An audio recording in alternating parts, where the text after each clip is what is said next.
équipe de chercheurs qui travaillons sur l'enseignement-apprentissage de la langue en milieu scolaire.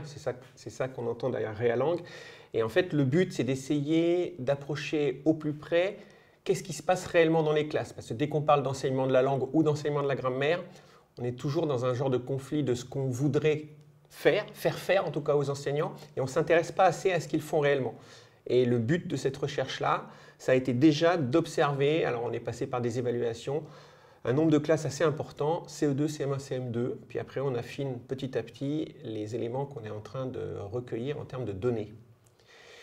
Deux cibles, l'adjectif et le verbe, parce qu'il fallait faire des choix, et c'est surtout ça que l'on regarde en fait dans les différentes classes.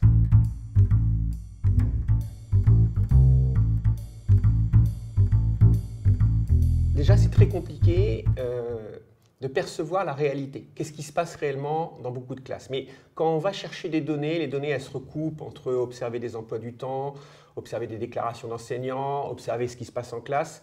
On a quand même l'impression que ça prend beaucoup de temps, c'est chronophage. Souvent, c'est cloisonné, c'est-à-dire que les enseignants, parce qu'ils pensent que ça va être plus facile, cloisonnent cet enseignement, ils font du vocabulaire, de la grammaire, de l'orthographe, de la conjugaison.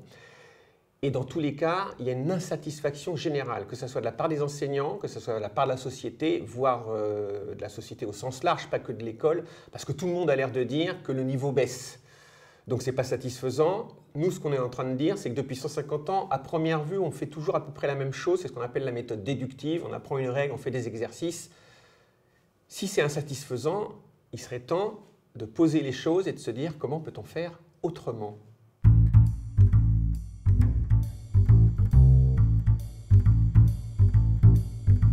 Suite aux résultats qu'on amène, mais qui viennent en fait renforcer des résultats, parce que ça fait 50 ans que les didacticiens de la langue travaillent sur cette question-là.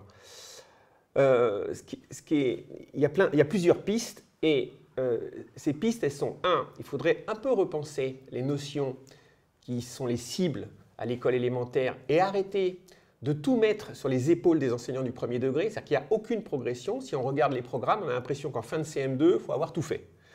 Ça, c'est la première cible. C'est-à-dire déjà, il faudrait faire un peu moins et un peu mieux.